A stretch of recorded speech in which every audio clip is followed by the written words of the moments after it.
Ahora, Neurona, vamos a ver de qué trató la clase anterior. Por supuesto, en la clase anterior aprendimos que el madrigal es una composición lírica con el que manifestamos sentimientos y pensamientos, y este se compone por versos de 7 sílabas y de 11 sílabas combinados libremente por el autor. También dijimos que el verso es cada una de las líneas que conforman las estrofas y pueden ser de arte menor si tienen de 2 a 8 sílabas y de arte mayor si tienen de 9 sílabas en adelante. Según la presencia o ausencia de la rima, el verso puede ser libre, suelto, rimado y blanco. Y por último, usted dijo que para medir un verso debemos tomar en cuenta la licencia métrica o el permiso que nos permite quebrar las reglas gramaticales, que son diéresis, sinéresis y sinalefa, así como también la acentuación final. La palabra hablada es sumamente expresiva. Nos permite comunicar, manifestar nuestras ideas y pensamientos. Pero existen sentimientos y emociones que son difíciles de transmitir utilizando el lenguaje literal. De ahí la necesidad, o se hace necesario, recurrir a modos figurados del lenguaje que nos permitan expresar o comunicar aquellas cosas intangibles, sentimientos y emociones profundamente enraizados. Por eso, en la literatura se recurre a las figuras literarias. En el día de hoy vamos a conocer qué son las figuras literarias y cuáles son las más usadas en el madrigal. Al final de esta clase serás capaz de producir tu propio texto literario utilizando estos recursos retóricos. Vamos a ver. Neurona, ¿has escuchado expresiones como te he llamado 10.000 veces? Sí, profesora, son exageraciones muy usadas. Expresiones como sal para afuera, lo vi con mis propios ojos, entre otras. Así es, esas son figuras literarias. Las figuras literarias son mecanismos que usamos para manipular o alterar el lenguaje con la finalidad de embellecer o resaltar la expresión de las ideas o sentimientos que queremos comunicar. Existen diversas figuras literarias, pero para su comprensión, para su mayor conocimiento, se han agrupado atendiendo algunos criterios. La principal clasificación de las figuras literarias podemos decir que se van a clasificar en 3 grandes bloques. Primero, están las figuras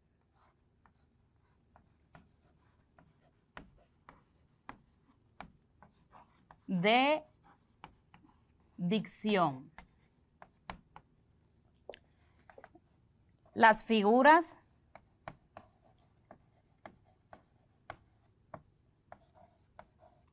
de pensamiento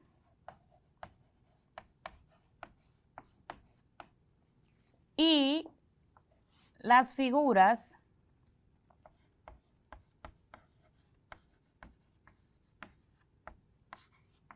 de significación.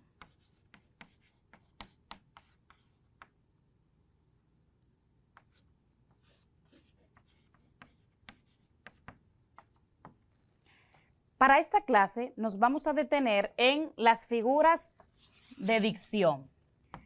Estas figuras buscan resaltar la expresión de las ideas mediante cierta disposición de las palabras. Estas figuras pueden ser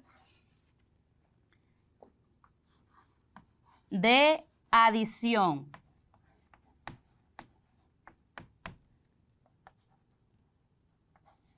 supresión,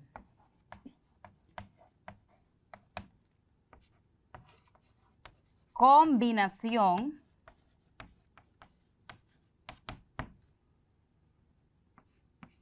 y repetición.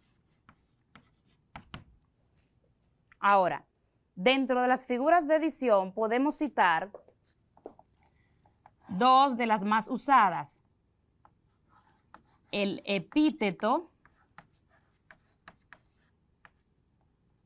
y el pleonasmo. Dentro de las figuras de supresión encontraremos el asíndeton,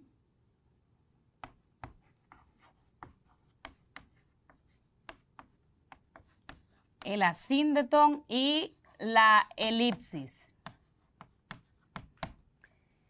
Por combinación, vamos a mencionar onomatopeya,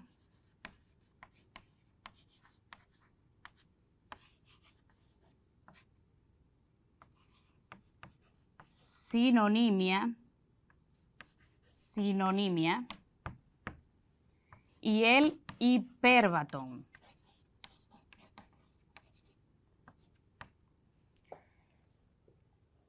Vamos a mencionar 3 figuras por repetición. Anáfora,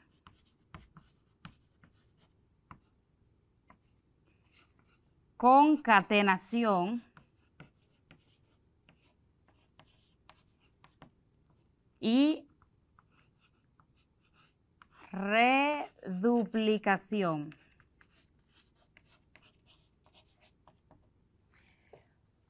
¿Se entiende el esquema, neurona? Así es, profesora. Repasamos. Las figuras de dicción, aquellas que buscan resaltar la expresividad de la idea, pueden ser de adición. Cuando hablamos de adición, pensamos rápidamente en suma.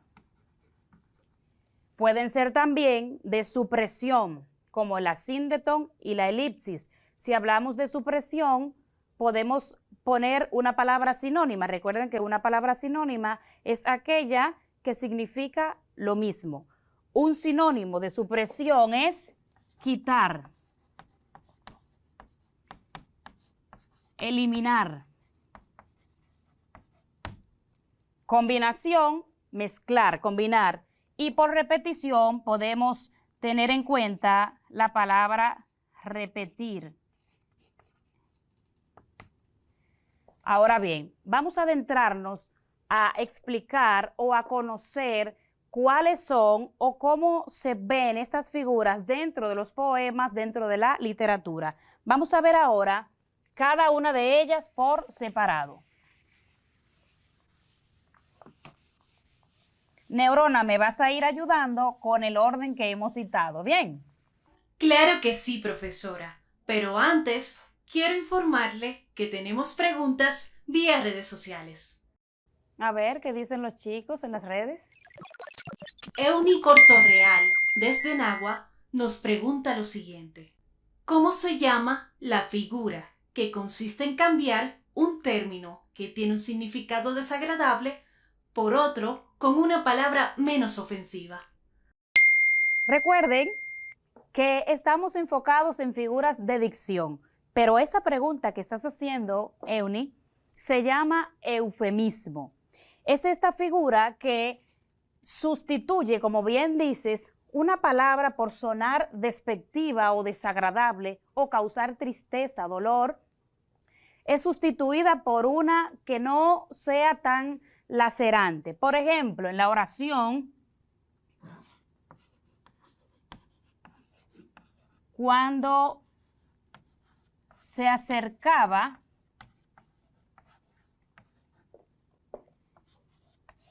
el ocaso,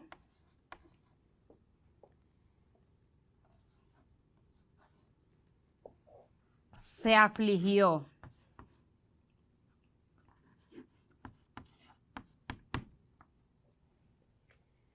Vemos en esta oración que la palabra ocaso ha sido sustituida por una palabra que de solo oírla nos causa dolor, tristeza. Ha sido sustituida por la palabra muerte. Cuando ocurre, como bien dices, Euni, cuando sustituyo más bien una palabra que ha sonado fuerte, despectiva, dolorosa, para no causar dolor al hablar, pues busco una palabra que signifique lo mismo, pero que no sea tan molesta o entristezca a los oyentes. Bien, ¿hay otra pregunta? Así es, profesora. Juan Miguel Castillo desde San Isidro nos pregunta, ¿qué es la personificación? Personificación. Personificación viene de persona. Gracias, Juan Miguel, por escribir, claro que sí. Viene de persona. Esta figura consiste en atribuirle cualidades humanas a seres u objetos inanimados. Por ejemplo, en la oración, el sol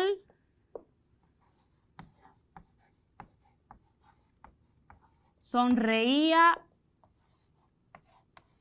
a lo lejos. Podemos notar que obviamente el sol no es una persona para sonreír, pero una manera estética o para imprimir belleza a esta oración, se le ha dado una cualidad al sol de sonreír. Este tipo de figuras donde se le atribuyen, vuelvo y digo, cualidades propias de las personas a los objetos, en este caso al sol, una cosa, se llama personificación. ¿Sí? ¿Estamos claros hasta ahí o hay otra pregunta? No hay más preguntas, profesora. Bien, si no hay más preguntas, entonces vamos a profundizar un poquito sobre esas figuras de dicción. La primera que mencionamos, si no es así, corrígeme, Neurona, mencionábamos el epíteto. Así es.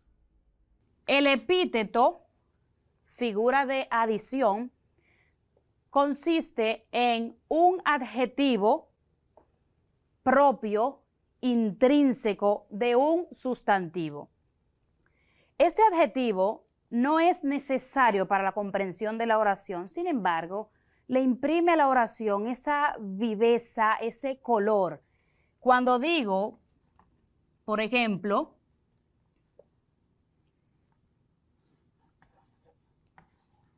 la oscura noche. Qué bonita letra tiene, profesora. Sí, gracias. La oscura noche nos sorprendió. Si se fijan, ¿cómo es la noche, Neurona? Oscura. Oscura. Entonces, este adjetivo es propio, es característico de ese sustantivo al que está acompañando. Por lo general, el sustantivo se antepone al nombre, una manera estética de pronunciar o de hacer esta oración. Otro ejemplo en el epíteto puede ser el marinero surcó el ancho mar. Obviamente sabemos que el mar es ancho. Vuelvo y digo, el epíteto es ese adjetivo que se antepone a un sustantivo, un adjetivo, una característica, una cualidad intrínseca, característica obvia de ese sustantivo. La siguiente figura es el pleonasmo. ¿Estás atenta? El pleonasmo. Esta figura consiste en utilizar o redundar con palabras innecesarias. Innecesarias desde el sentido de la oración. Por ejemplo, ahorita decías, en Neurona decías, lo vi con mis propios ojos.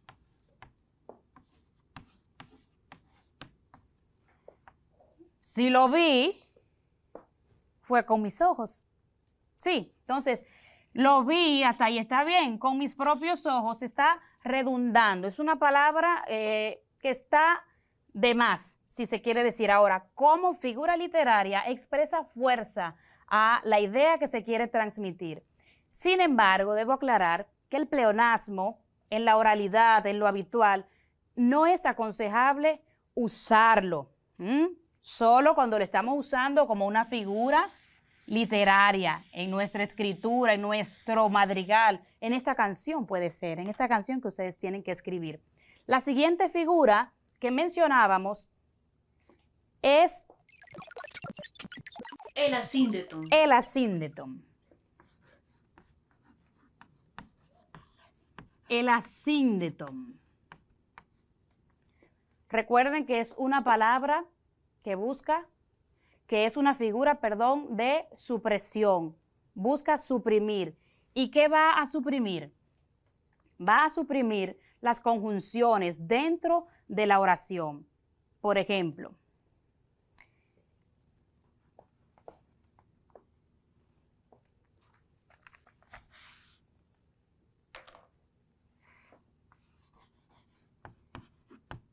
mis pensamientos.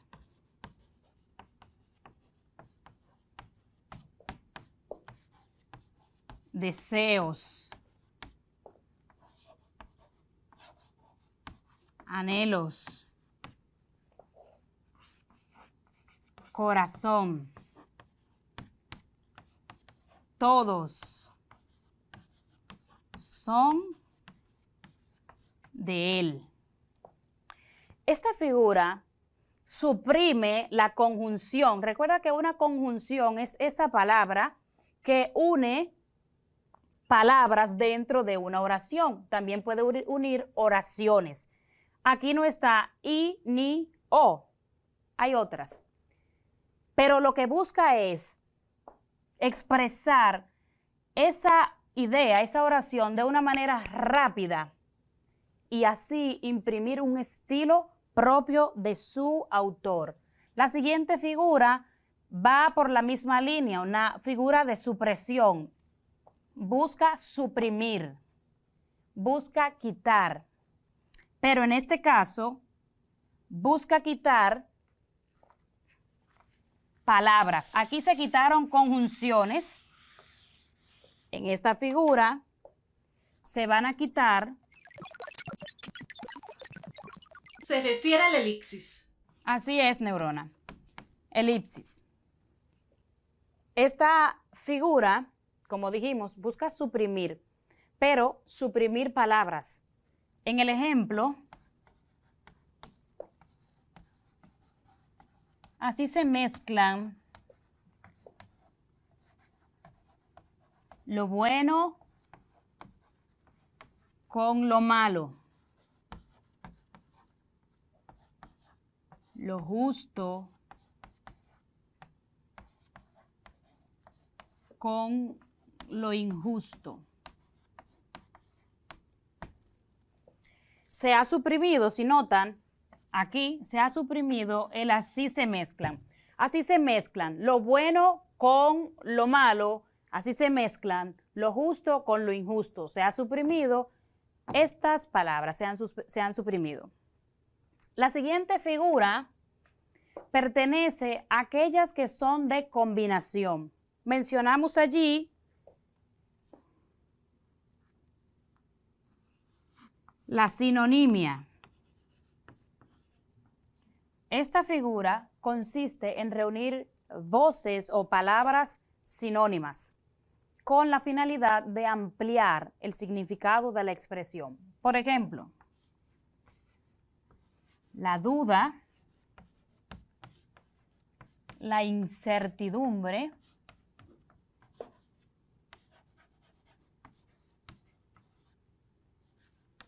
son mis compañeras.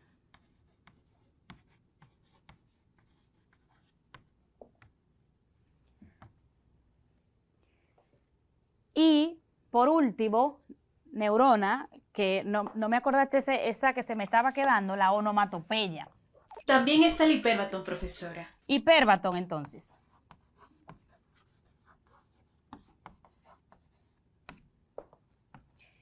Esta figura consiste en alternar o intercambiar el orden lógico de las palabras. Por ejemplo, usamos mucho una expresión, ¿cómo estás? Bien. Adiós. Las gracias. Hemos cambiado el orden habitual de esta oración. Ahí hay un hipérbaton. Lo lógico sería las gracias.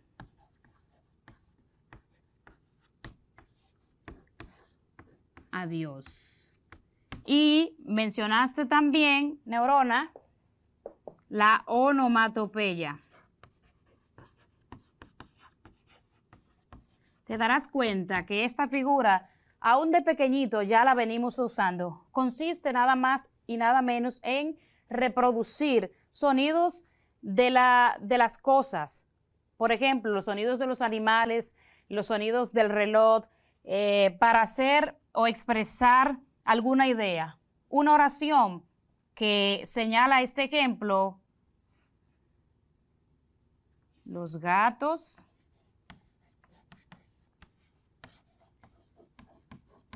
hacen, ¿cómo hacen los gatos? Miau. Así mismo. Las próximas figuras, las de repetición, vamos a verla en el siguiente video.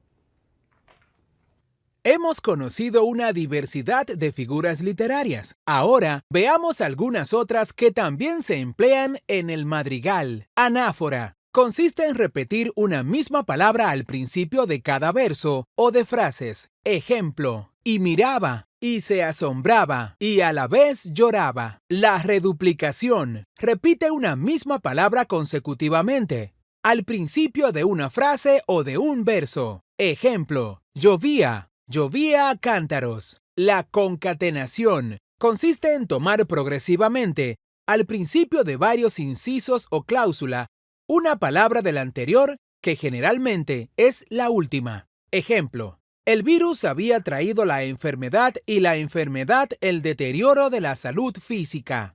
La personificación. Esta consiste en atribuir a algunos seres cualidades que son propias de otros. Ejemplo: el sol brillante le sonreía. La hipérbole. Consiste en exagerar lo que decimos. Ejemplo: eres más flaco que una aguja. La sinestesia. Consiste en mezclar sensaciones de sentidos distintos: audición, visión, gusto, olfato, tacto. Ejemplo: escucho con los ojos a los muertos.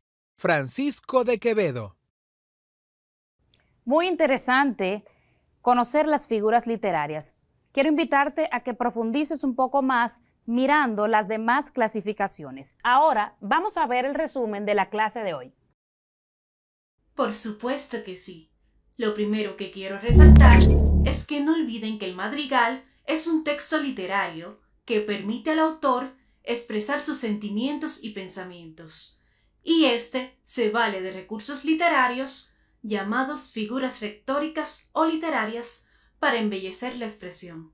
Hay 3 clases de figuras literarias, que son figuras de dicción o de palabras, figuras de pensamiento y figuras de significación o tropos. Y hoy vimos que las figuras literarias de dicción pueden ser de adición, por ejemplo, epíteto y pleonasmo, de supresión, que son el asíteton y la elixis, de combinación, que son la aliteración, la onomatopeya, la sinonimia, el hipérbaton, y por último de repetición, que son la anáfora, la reduplicación y la concatenación. Cabe destacar que en el madrigal se emplea bastante el epíteto, la personificación, la hipérbole, el hipérbaton y la sinestesia. Muy bien, Neurona. Gracias por ese resumen. Hemos llegado al final de la clase del día de hoy y quiero invitarlos a realizar las actividades alusivas al tema tratado en el día de hoy. Recuerden ponerse en contacto con su maestro en la escuela, quien va a profundizar y orientarles otras actividades para seguir profundizando y desarrollando las competencias. Como dice el proverbio chino, puedes elegir lo que vas a sembrar, pero estás obligado a cosechar tu siembra. Hasta la próxima.